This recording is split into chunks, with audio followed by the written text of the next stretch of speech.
I work as a lecturer assistant in university. So I handle the students in laboratorium. Okay, thank you. And could you please tell me a little bit detail about your activity there? Okay, so actually I work from Monday to Friday, and as I said before, I handle the students in the laboratory when they're doing uh, they're doing a practice in a laboratory. So yeah, I made some tutorial for them, and we also have so many discussion about the topic about a topic that we decide in the day. Okay, thank you. And now let's talk about wait, I still have a problem with. Okay, so let's talk about plans, right? So do you think Yes. that it is important to make a plan? I think it's a good choice to have a plan in your life. You don't just gambling to do something, so you have a plan. But if that plan that doesn't work, then then you can move to another plan. So you don't need to waste your time in deciding what to do next. Okay, thank you. So, and talk about plans. Do you think that people should develop a general plan, or they need to make such as a detailed one? Uh, I guess it depends on what the goals. Okay. So if it's a long term goal, so they need to just do a general one. But Mhm. if they the goals is in like a short term goals, they need to make it specific. So what to do to achieve those goals. And why do you think some people do not like making plans?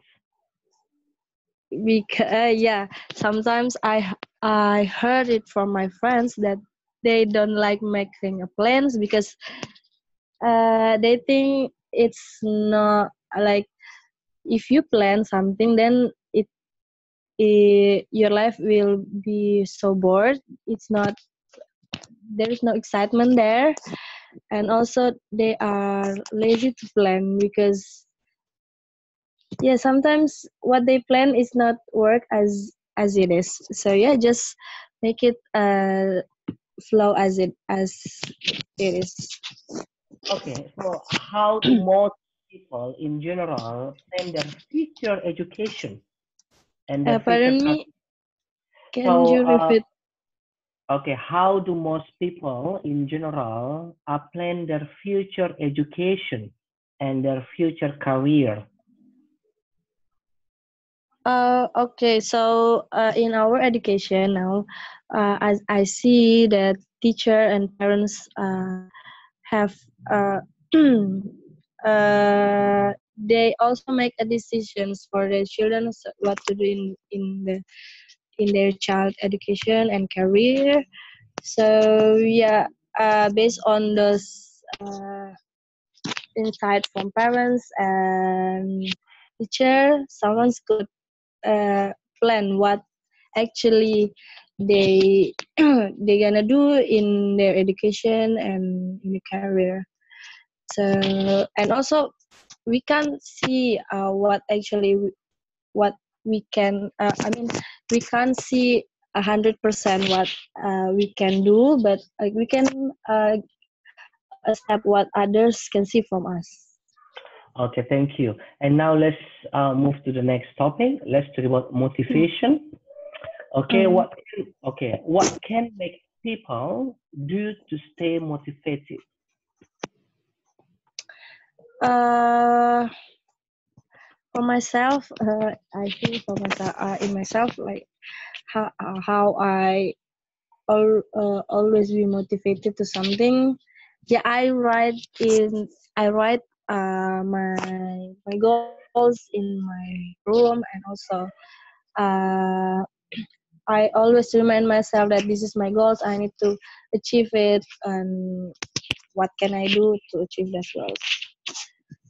Okay. And also, Okay. Thank you. sometimes people motivated because of something. I mean, because of their parents or because of their families. So yeah, they need to have a booster to do some things in their life. Okay. And so what about money? So some people say that money is the most important motivating factor at work. Do you think so? Mm?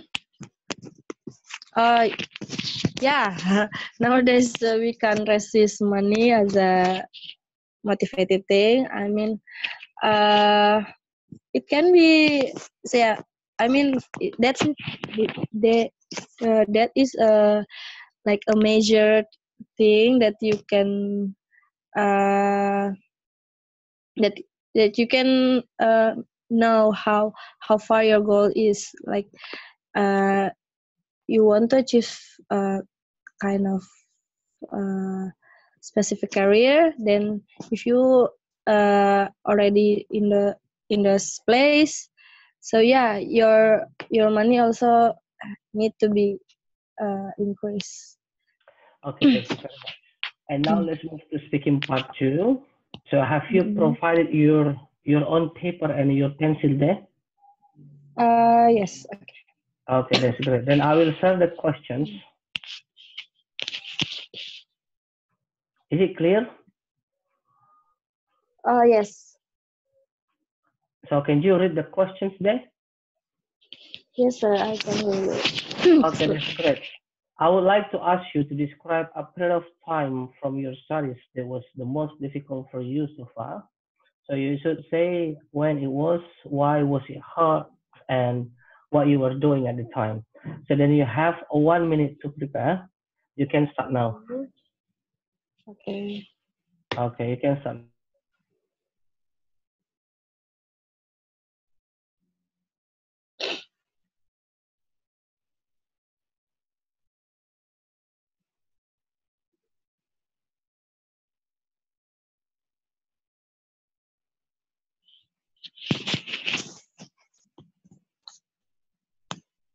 So can I say it right now, sir? I mean, I'm Okay, you done. can. Okay, you can start now. So you have 1 to 2 minutes. So do not Mm-hmm. stop before you are being interrupted. Then you can start talking now. Okay. Okay. So I think the most stressful time in my studies is when I was in my 7th or 8th semester. So at that time, actually, I did so many jobs. Like I did community service from the university. Then I need to um, finish my project for the university. I mean, if you want to finish your studies, you have to submit right Mm-hmm. the project for university. And Mm-hmm. also at that time, I joined so many organizations. And Mm-hmm. also my supervisor was so strict with me. Like she wants me to submit regularly what I've been done in my project. Mm-hmm. So yeah, I thought it was uh, so hard at the time, but uh, I think that's a good thing sometimes. Like if I bored with my project in a university, then I move to my organization. But if I bored with my organization, then I change my activity to my project. So uh, yes, that's it, sir. Okay. Thank you. Okay, no problem. Okay. And now let's talk about let's move to speaking part three and let's talk about subjects, right? So do you think that learning many subjects at one time is always better compared to the learning one subject in a one time? So which one is better? Okay, so um, looking for what I've seen in Indonesia, like we tend to study many subjects in one time, for example, in one semester. Uh, I think we have to describe how many, like how much the subject is. So if it's five or 4 or 5, it's fine. But if it's up to 10, then I think it's hard to do that because if you would just push students to just learn in the class, then I don't get the point about to do that. So yeah, you have to, for students, I think we have to also spare more time in like in outdoor activities, not just in Mm-hmm. the class. Mm-hmm. Thank you. And so what subjects are more practical to learn today? Mm, I think for the practical is maybe English. Yes, because what I've because for example me, I learned English from elementary school, but yeah, I don't up until now I don't. I mean, my writing is not really good. Also, my speaking, and yeah, I think we have to practice more and more in English lesson rather than uh, have main time in class just to study the material. Okay, thank you. And do you think all teachers should have entertaining teaching styles? Of course. Mm-hmm. uh, of course, to make the students not bored in Mm-hmm. class. So yeah, they're exciting to join the class and make them to study more and more about that subjects. Mm-hmm. So why you say so? Because uh pardon, what is your question? So why? So could you please give one or two examples to develop your responses previously? I mean, what is your previous question? Mm-hmm. Mm-hmm. So because you say about the previous responses, so could you please give one or two examples? Oh yeah. So for Okay. example, in my university, there is some there are some lecturer that Mm-hmm. provide us with the entertainment studies. Mm-hmm. Like Okay. if in class we have like 90 minutes Okay. in the class for a particular subject, then she give give us like 20 minutes to like she Mm-hmm. made a joke, then we um, we laugh Mm-hmm. at her joke. So yeah, it's when she saw the students are sleepy or bored, then she started jokes, made a Okay. jokes. Thank you. Thank you. Okay. And so does everybody get equal opportunities to study? Do you think so? Uh, for now, I think it's not Mm-hmm. because yeah, when we see people in a rural area, Mm-hmm. they don't have the same facilities Okay. to students that studies in town like. Okay, thank you. And this is the last question for you. So Mm. please tell me the some essential qualities that every teacher should have.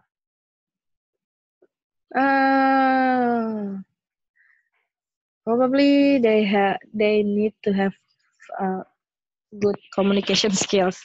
Okay. They need to encourage the students, not just teaching in the class, but encourage the students to to study more and more, and to have a better life to better life in the future, so that they can have a better life in the future. I mean. Okay. Okay, thank you very much. This is the end of the speaking test. So before I ended up this one, so I'll give you a little bit tips to improve your speaking. So first things to do is, yeah. So you need to speak. Do not stop before you are being interrupted in speaking part 2. So Pardon, yeah. sir? So I can't hear. do not stop before you are being interrupted in speaking part 2. Okay, Yeah. okay. So even the examiner say that they or he will give you 1 or 2 minutes. So for the best performance, so do not stop. So like you did previously, you stop before I am interrupting you. So I think for the next session, so you need to speak. So speak more detail. So you don't need to think of the time to stop. Just speak about. That's the first. And secondly, when it comes to speaking part 3, you miss 1 or 2 paraphrasing questions. You need to paraphrase the questions, by the way. So when I ask you the question, so could you please tell me the essential aspect that every teacher should have? Then you say, I did not hear any paraphrase questions from you. So it is always good to paraphrase the questions to show the examiner that you cover all the questions. And secondly, so you need to give like 1 or 2 example every responses you have in a speaking part 3, because the examples are showing the examiner that you can speak in a more detail. Because if you don't have an example, the sounds for your responses a little bit too vague, masih terlalu general. So example help you to make it the responses into more detail. Itu saja mungkin dari saya. I will give you the written feedback later on after I release what you are saying today. Okay. Okay, sir. Okay. Okay, thank you very much. Then you can also book your next performance. Just let me know when you are ready. And also your essay bonuses. Essay bonuses. I already send you 30 questions for task 1 and 30 questions for task 2. So please write them too and send it to me. So when the week this, okay? Okay, sir. Okay, thank you very much, Miss. Yeah. Thank you. Thank you for your time.